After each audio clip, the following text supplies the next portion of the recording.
Hello friends, स्वागत है आप सबका आपके अपने यूट्यूब चैनल पर। आज हम लोग जीके जीएस की हिस्ट्री की क्लास में प्रैक्टिस सेट 17 को सॉल्व करेंगे और आज हम लोग जैन धर्म को पढ़ेंगे। जैन धर्म के जो इंपॉर्टेंट क्वेश्चंस हैं उन क्वेश्चंस को देखेंगे। बेहद इंपॉर्टेंट क्लास है, क्लास के साथ बने रहिए। सबसे पहला प्रश्न देखते हैं, आपकी स्क्रीन पर दिखाई दे रहा होगा। पहला प्रश्न है कि जैन धर्म के संस्थापक कौन हैं। तो कौन है जैन धर्म के संस्थापक? महावीर स्वामी, पार्श्वनाथ, ऋषभदेव या गौतम बुद्ध। गौतम बुद्ध बौद्ध धर्म के संस्थापक हैं, लेकिन बात करें जैन धर्म के संस्थापक कौन है? ऋषभदेव है। ऑप्शन सी राइट आंसर है। देखिए मैंने यहाँ पे आंसर दिया हुआ है, क्योंकि यहाँ पे एक्सप्लेन करना था इस ऑप्शन को, इसीलिए। ऋषभदेव क्या हैं? तो प्रथम जैन धर्म के प्रथम तीर्थकर कहे जाते हैं ऋषभदेव, इसीलिए बहुत इंपॉर्टेंट प्रश्न है, यह पूछा गया प्रश्न है। और प्रश्न 2 है, जैन धर्म के 24वें और अंतिम तीर्थकर कौन थे? जैन धर्म के 24वें अंतिम तीर्थकर कौन थे? ये थे वर्धमान महावीर। इन्हें महावीर स्वामी भी कहा जाता है, याद रखिएगा। जैन धर्म के 24वें तीर्थकर थे और अंतिम तीर्थकर भी थे। पहले तीर्थकर कहिए या संस्थापक थे, कौन थे? ऋषभदेव थे। ठीक है, आगे तीसरे प्रश्न की तरफ बढ़ते हैं कि देखिए तीसरा प्रश्न है, महावीर स्वामी का जन्म कहाँ हुआ था? तो कहाँ? पावापुरी, वैशाली, कुंडग्राम के पास, वाराणसी या राजगीर। इनका जन्म कहाँ पे हुआ था महावीर स्वामी का? तो वैशाली के कुंडग्राम में। कहाँ पे? वैशाली के कुंडग्राम में। ऑप्शन बी राइट आंसर है। अब देखिए इसको समझिए, कब हुआ था, बेहद इंपॉर्टेंट है। लगभग 599 ईसा पूर्व हुआ था।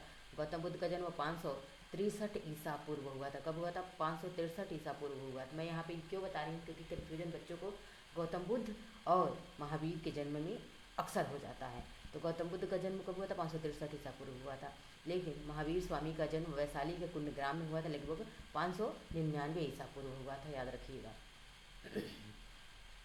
देखिए चौथे प्रश्न की तरफ देखते हैं, शादवाद और अनेकांतवाद किस दर्शन के प्रमुख सिद्धांत हैं? यह ऑप्शन सी राइट आंसर है। जैन धर्म के प्रमुख सिद्धांत है शादवाद और अनेकांतवाद। ठीक है, जैन धर्म यह सापेक्षता और अनेक दृष्टिकोणों पर क्या देता है? जोर देता है, उस पर ही फोकस करता है। पांचवा प्रश्न है, जैन आगम।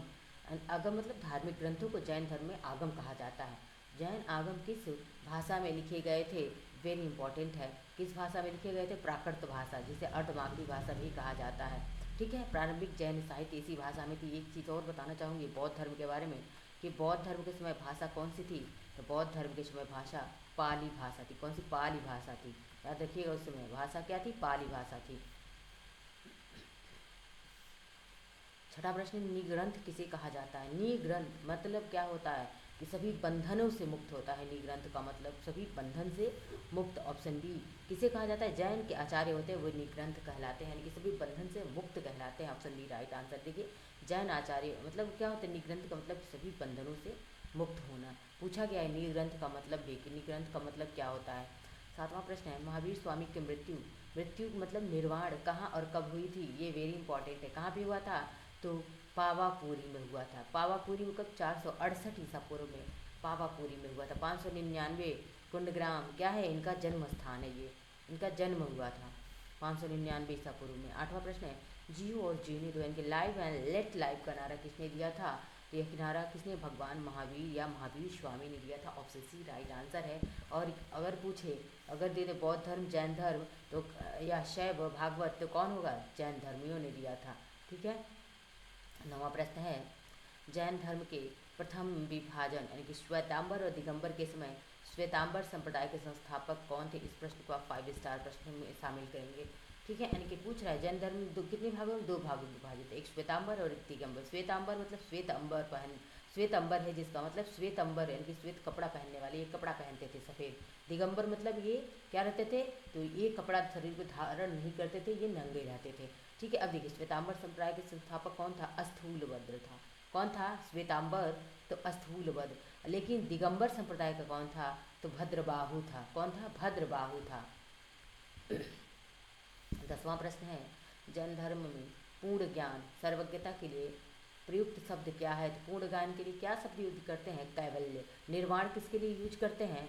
निर्वाण जो है मृत्यु के लिए यूज करते हैं। किसके लिए? मृत्यु के लिए यूज करते हैं। ठीक है, और कैवल्य किसके लिए? ज्ञान प्राप्ति के लिए।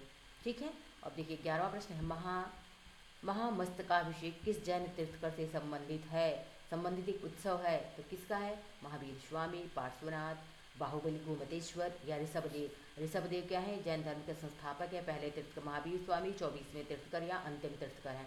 अब बात करें महामस्तकाभिषेक किसका उत्सव है? क्या है? ऑप्शन सी राइट आंसर है। बाहुबली गोमतेश्वर की मूर्ति कहाँ पे है? श्रवण बेलगोला कर्नाटक में है। ठीक है, श्रवण बेलगोला कर्नाटक में है। और इसी कर्नाटक में 1924 में गांधी जी ने क्या किया था? बेलगांव अधिवेशन की अध्यक्षता किया था कांग्रेस की तरफ से। ये भी याद रखिएगा। सारे प्रश्नों को आप प्लेलिस्ट में जाइए, आपको सारी क्लासेस मिल जाएंगी। सारी क्लासेस बेहद इंपॉर्टेंट है। हमारी सारी जितनी भी क्लासेस अब तक हुई हैं, वहाँ से आपको अपने एग्जाम में एक प्रश्न देखने को अवश्य मिलेगा। ठीक है, हर क्लास से क्वेश्चन देखने को मिलेगा। जैन धर्म के 24वें तीर्थकर कौन थे? तो कौन थे? मैंने कई बार बता दिया। ऑप्शन सी राइट आंसर है, महावीर स्वामी, जिन्होंने 5वां सिद्धांत दिया ब्रह्मचर्य का। ठीक है, ब्रह्मचर्य को जोड़ा था इन्होंने। आगे देखते हैं, 13वां प्रश्न है, जैन धर्म के 5 महाव्रत यानी कि 5 मूल सिद्धांत क्या है? देखिए, अहिंसा, सत्य, अस्तेय, अपरिग्रह या ब्रह्मचर्य। तो देखिए ऑप्शन ए राइट आंसर होगा कि अहिंसा है, सत्य है, अस्तेय है, अपरिग्रह है और ब्रह्मचर्य। अब इसका मतलब भी पूछा जाता है कि अहिंसा क्या है, सत्य क्या है, अस्तेय क्या है, अपरिग्रह क्या है। इनको समझते हैं। देखिए, अहिंसा मतलब हिंसा ही न करना, सत्य मतलब झूठ न बोलना, अस्तेय मतलब यही मोस्टली पूछा गया, अस्तेय का मतलब चोरी न करना, अपरिग्रह मतलब संपत्ति न रखना। और इसी ब्रह्मचर्य को किसने जोड़ा था? तो ब्रह्मचर्य मतलब संयम में रहना महावीर स्वामी ने जोड़ा था। ठीक है, बाकी सबको किसने दिया था? ऋषभदेव ने दिया हुआ था। ठीक है, आगे देखते हैं। 14वां प्रश्न है, जैन धर्म के त्रिरत्न। त्रिरत्न मतलब मोक्ष का मार्ग क्या है? तो त्रिरत्न में क्या है? सम्यक दर्शन, सम्यक ज्ञान, सम्यक चरित्र पूछा गया प्रश्न है। ऑप्शन ई राइट आंसर है। ठीक है, देखिए, सम्यक दर्शन मतलब सही विश्वास, सम्यक ज्ञान मतलब सही ज्ञान, सम्यक चरित्र मतलब सही आचरण। आगे 15वें प्रश्न की तरफ बढ़ते हैं। 15वां प्रश्न है, तीर्थकर पार्श्वनाथ के अनुयायी किस रंग के वस्त्र पहनते थे? तो पार्श्वनाथ के अनुयायी क्या पहनते? सफ़ेद वस्त्र पहनते थे। देखिए, सफ़ेद वस्त्र, जबकि महावीर के बाद दिगंबर श्वेत वस्त्र नहीं पहनते। तो महावीर के बाद जितने दिगंबर हुए वे सभी क्या कपड़ा ही धारण नहीं करते, वस्त्र ही धारण नहीं करते हैं। ठीक है, 16वां प्रश्न है, महावीर स्वामी को किस नदी के तट पर कैवल्य या ज्ञान की प्राप्ति हुई थी? तो कौन सी नदी थी? गंगा, ऋजुपालिका, यमुना या सरस्वती? ऋजुपालिका नदी। कौन सी थी? ऋजुपालिका नदी थी। ठीक है, और गांव कौन सा? जरंभिक गांव बहुत बार पूछा गया है। ऑप्शन बी राइट आंसर है। ध्यान दीजिएगा प्रश्नों को, एक एक प्रश्न बेहद इंपॉर्टेंट है आप सबके लिए। 17वां प्रश्न है, जैन साहित्य में कुल कितने अंग यानी कि प्रमुख ग्रंथ माने जाते हैं? तो कितने? ऑप्शन बी राइट आंसर है, 12 प्रमुख ग्रंथ माने जाते हैं जैन साहित्य में। 18वां प्रश्न है, जैन धर्म का सबसे पुराना ग्रंथ कौन सा माना जाता है? तो कौन सा आगम है? कल्पसूत्र है, उत्तरध्यान सूत्र या आचरांग सूत्र? ऑप्शन बी राइट आंसर है, कल्पसूत्र। देखिए, कल्पसूत्र भद्रबाहु ने लिखा हुआ है, जिसमें तीर्थकरों की आत्मकथाएं हैं। ठीक है, जो 24 तीर्थकर हैं उनकी आत्मकथाएं दी गई हैं कल्पसूत्र में। 19वां प्रश्न है, जैन धर्म के अनुसार संपूर्ण विश्व के बारे में कौन सा विचार महत्वपूर्ण है? तो ऑप्शन बी राइट आंसर है, हर चीज़ यानी कि पत्थर पानी आदि में क्या है? जीवन है।